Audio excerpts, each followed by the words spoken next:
TV family. Catch us live on your TVs. Oh yes, catch us live on your TV screens. It is Heroes in our community. Yeah. Still profiling amazing organizations that are doing amazing work within our community. And I'm glad we are profiling people and organizations that are doing amazing work and raising awareness about the LGBTQI community. And we have a few organizations that we're going to speak about today. But before that, if you have a birthday wish that you want to say happy birthday to a special somebody, please make sure you send those through on our Facebook and Instagram pages. So Instagram, it's Ekse_live, and Facebook, we are Ekse Live. Definitely our first organization that we want to profile, the one I mentioned earlier on the show, it goes by the name Tammy Dish Foundation. And this is what he has to say, the founder of Utami Kotlola. I hope I say this correctly. This is the chairperson of the Tammy Dish Foundation. This is what he says about the mission, about the organization itself. My vision has always been to create platforms that advance the protection, promotion, and visibility of the LGBTIQ plus people, identities, and communities. We want this network to unite the world's LGBTIQ plus community. We should speak with one voice and show that we are powerful if we work together. This is according to Utami Kotlon, the chairperson of Tammy Dish Foundation. Yeah, man, and then personally my favorite one, which is the Gala Queer Archive, because the specific purpose of this archive or campaign is actually to preserve the culture and heritage of where the LGBTIQ stems from.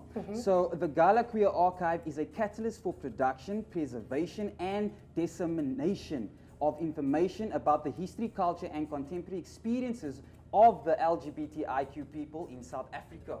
So I feel like that's a very, very important topic, which is culture and heritage, where it actually stems from. So you don't actually go astray when trying to do this thing, and you go in it with the right mindset, mentality, and attitude.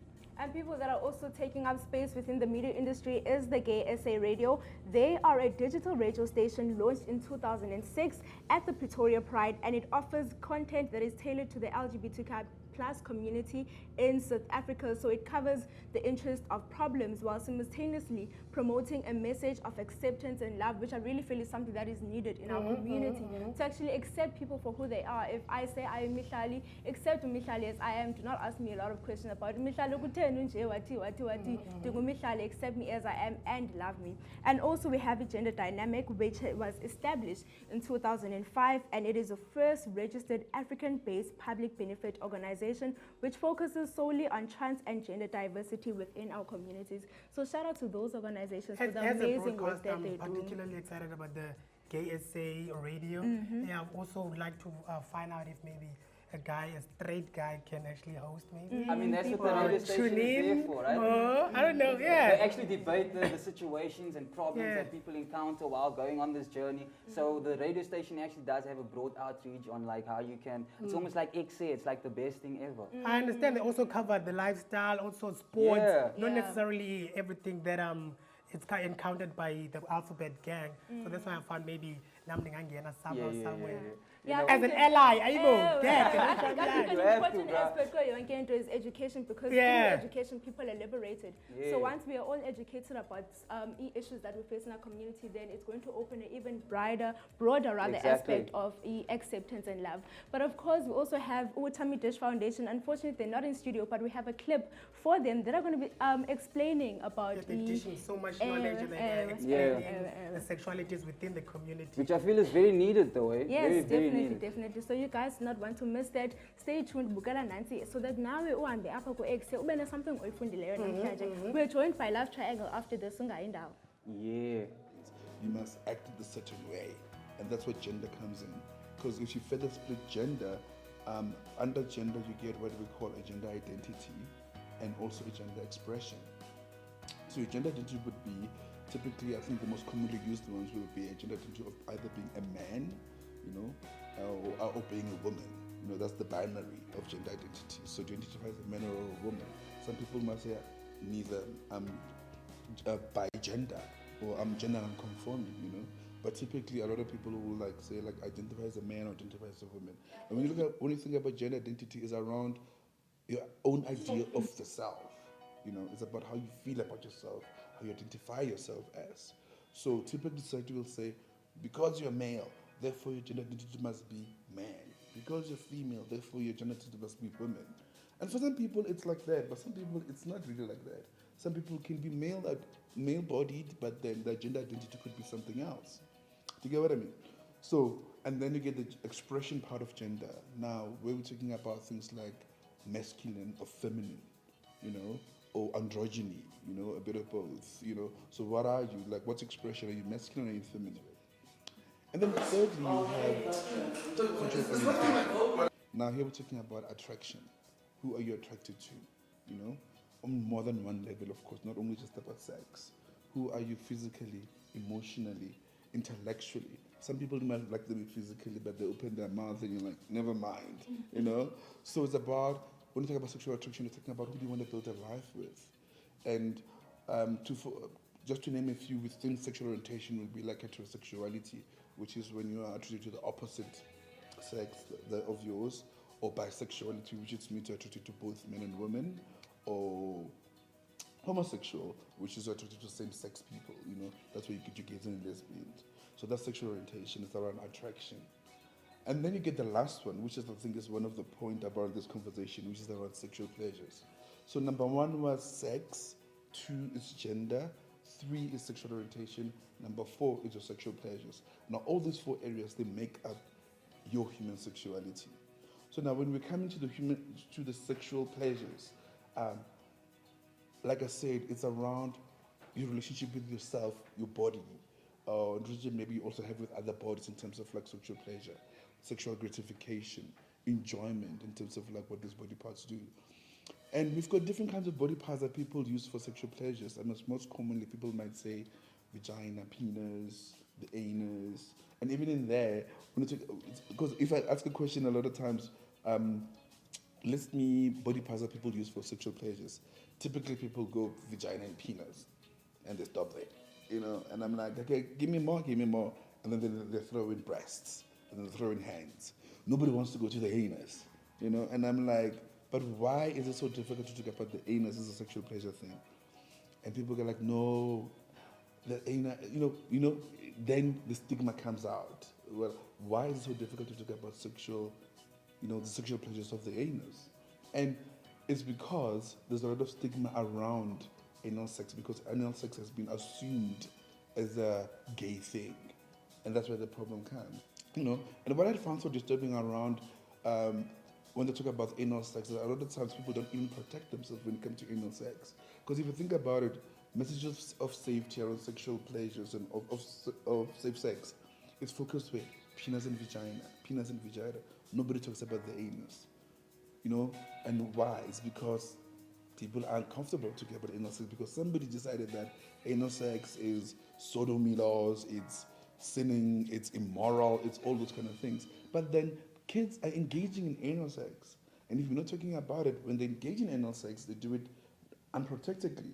And in the health sector, we know that unprotected anal sex with ejaculation is the highest risk of contraction.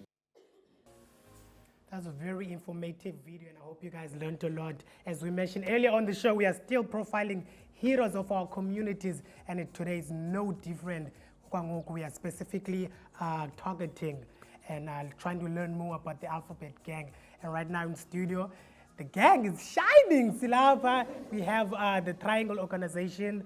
Umaput is going to be telling us more about the organization itself, what it is that they do, and what the vision is going forward with regards to the work that they have done so far. Welcome to the show, Khulman and Ala. Yeah. Please tell us who you are and your involvement with Triangle Organization.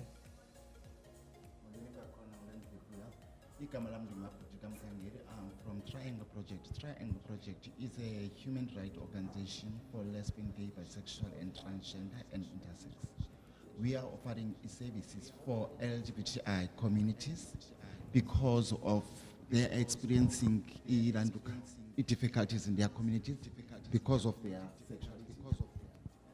And then we, as an organization, we came along that let's just have this organization that can offer services for LGBTI communities, because they are struggling to access services in their communities, such as as a clinic and being discriminated, and also a police station.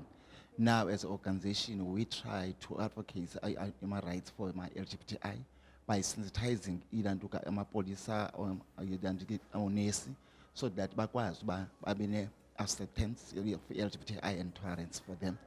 We are offering a program as in that, which is a health service support program, which is based on a psychosocial. We are providing a psychosocial for LGBTI communities. The reason why, because some of them, they've been rejected by their families and then struggling, like to deal with the issue of their own sexuality. And what is happening also, we are experiencing a high rate of rejected by LGBTI people, by their families, and being homeless. And then as an organization, we offer services for either families plus also LGBTI communities, so that by any understanding. Okay. Some, or even to assist them for coming out, because it's another role that you have to take, and being acceptance to yourself, and then being accepted by a community. And then we're also having a clinic whereby we are offering some services, health services for LGBTI, as they are struggling to access those services in their communities because of they being discriminated. And then we also support also in nutrition, because some of them they are not working, and some of them have been rejected by a community and then being homeless. And then we helping them by providing some in nutrition that they can just help themselves by for ukucha. And then we're also having a program called a Community Engagement Program up on the Koyo. The Community Engagement Program is a program that deals with a safe space. There are groups of LGBTI in their communities whereby they meet once a week and discussing the issues that they are experiencing in their communities, such as it coming out, being rejected by, but it's a comfort zone, it's a space whereby they come and then also to raise the awareness in their own communities, because as Umaput, if I'm not living in that community, I want to know actually what are the issues that they're experiencing in their community. Yeah. Rather like being a band that belong at that community, they can just and then raising as awareness in their own community. Also like trying to build some in network with the organization that are close now, so in terms of Bakwas. And then we are working with Metro, and then also working in a West Coast up to Chongi Pridendal. And then we are working also with Southern Cape up to Chongi Plate. We're about having 24 safe spaces that is operated up at Western Cape. And then we also having a program called Research and Advocacy and Lobby that deals with Nantuki submission around same-sex marriage policies that is instrumental to government, and then in terms of what backwards accommodate abantu about the LGBTI with either with policy as kwazobamkela. We also working with Inantuka Department of Health, Department of Justice, in terms of high rate crime among some LGBTI. And then we are working with a provincial task team, which means it's formed by Inantuka Department of Justice. And then we are also sitting on a national task team as well, in terms of monitoring Inantuka hate crime cases. And then through the Department of Justice for each justice system, and then it makes our lives easy in terms of court monitoring around issues of LGBTI around the hate crime. Oh yes, of course. Unfortunately, we have to rush to a quick ad break, but we're still going to continue the conversation with Triangle Project, find out about the work they're doing, and having an open discussion about the LGBTQ community. So if you guys want to be part of this discussion, I'll see you guys after the ad break.